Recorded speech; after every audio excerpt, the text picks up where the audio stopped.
Assalamualaikum. My name is Alishba Ilahi and my topic of presentation is basics of thermodynamics. Basics of thermodynamics में हम लोग सबसे पहले thermodynamics को study करेंगे. Thermodynamics is basically the study of flow of heat or any other form of energy into or out of the system.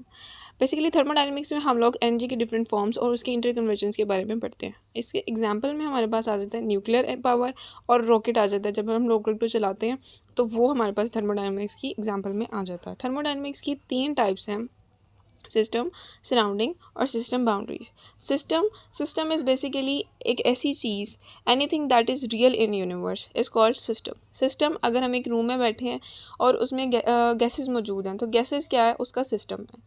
और system के इर्द गिर्द जो भी चीज़ें होती हैं वो होती हैं surrounding. The space outside the system is known as surrounding.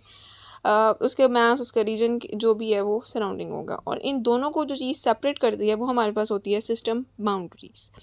System की 3 टाइप्स हैं: ओपन, क्लोज और आइसोलेट. ओपन सिस्टम, अगर हम इन तीनों को एक एग्जांपल के थ्रू क्लासीफाई करें, डिफ्रेंशिएट करें, तो वो ये हमारे पास ये आ जाएगा कि अगर हम एक पैन में पानी लें और उसको हीट प्रोवाइड करें तो हम थोड़ी देर बाद देखेंगे कि पानी जो है वो इवेपोरेट हो रहा है, कम भी हो रहा है और उसमें से हीट भी फ्लो हो रही है, उसमें मास भी है, सब कुछ हो रहा है.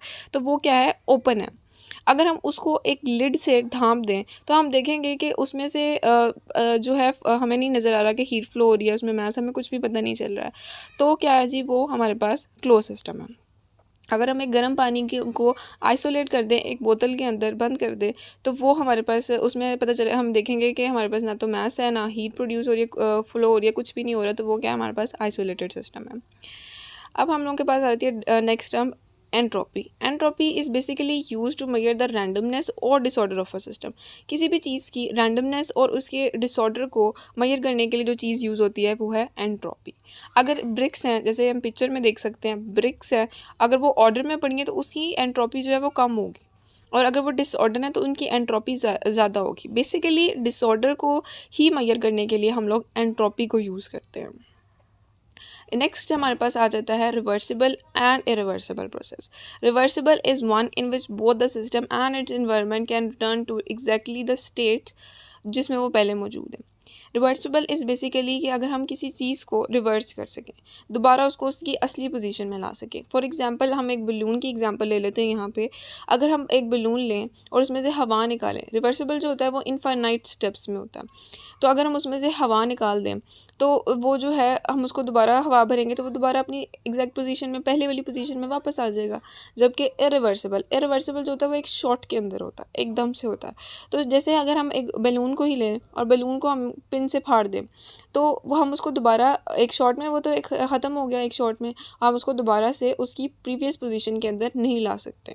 तो ये है उसकी इरिवर्सिबिलिटी. रिवर्सिबल इज़ बेसिकली जिसको हम चेंज कर सकते हैं, दोबारा उसकी पोजीशन में ला सकते हैं, और रिवर्सिबल जिसको हम नहीं ला सकते. ऐसे ही हमारे पास नेक्स्ट है spontaneous and non spontaneous. Spontaneous जो चीज़ अगर नेचुरली हो रही है, उसमें हम लोग कोई भी फोर्स नहीं लगा रहे हैं, उसको रोकने के लिए या उसको चलाने के लिए हम लोग कोई भी फोर्स नहीं लगा रहे हैं, तो वो है स्पॉन्टेनियस. अब दूसरी तरफ हमारे पास आ जाता है नॉन स्पॉन्टेनियस. नॉन स्पॉन्टेनियस को हम लोग खुद ड्राइव कर रहे होते हैं, उसमें हम जब तक फोर्स लगाते रहेंगे, एनर्जी प्रोवाइड करते रहेंगे, उसको वो चीज़ होती रहेगी.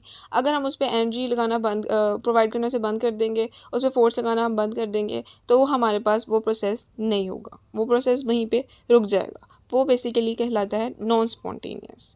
तो ये कुछ टाइप्स थी थर्मोडाइनमिक्स की, कुछ टाइप्स बेसिक्स थी उसकी, और उसमें से हमने कुछ सिस्टम की टाइप्स और इन सब को स्टडी किया.